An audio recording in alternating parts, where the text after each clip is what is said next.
Once your dataset is uploaded and processed, this is the main workspace in the program. Before we run any analysis, I want to take a minute to orient you to what's here and how everything fits together. At the bottom of the screen, you'll see the chat. This is how you interact with the program. You can ask questions about your data, request analyses, generate top lines, or explore specific segments. This is the primary way you tell the program what you want to do. We'll walk through this in detail in the next few videos. For now, just know this is where the analysis begins. On the main panel, the first thing that you'll see on the program is that it automatically pulls up the structure of the data set. You'll see the survey objectives, research questions, and key decision questions. These are inferred directly from the survey metadata and variable structure. This gives you immediate context.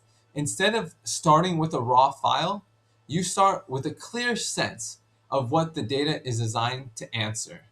And we know that a lot of our enterprise clients have specific objectives that they're trying to achieve in using the survey.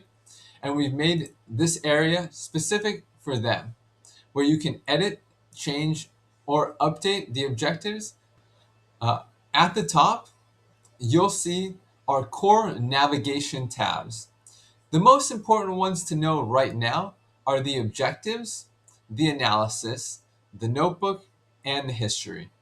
The objectives is what we are looking at right now, and it summarizes the purpose for the data and frames the analysis.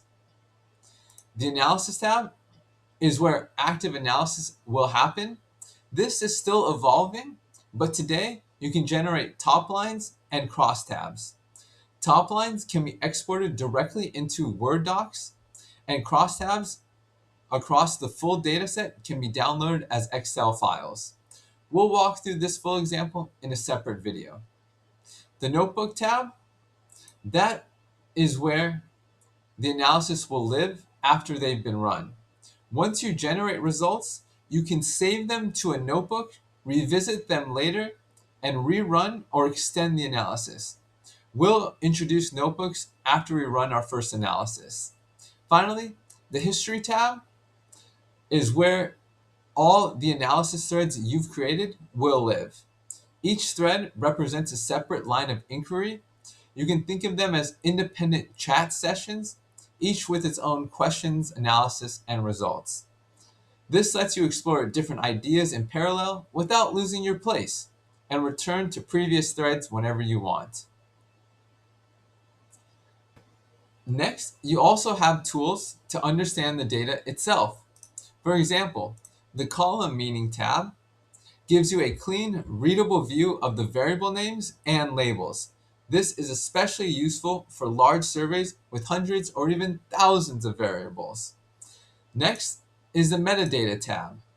The Metadata tab summarizes key information about the dataset, things like sample size, geographic scope, weights, and field dates. Finally, you'll also want to take a look at the data and inspect the raw data directly. You can do that using the Dataset tab, which will always be the name of the dataset you uploaded. The goal of this video was simple: to give you a brief introduction into the structure, context, and the different options that exist on the home screen of the analysis tool.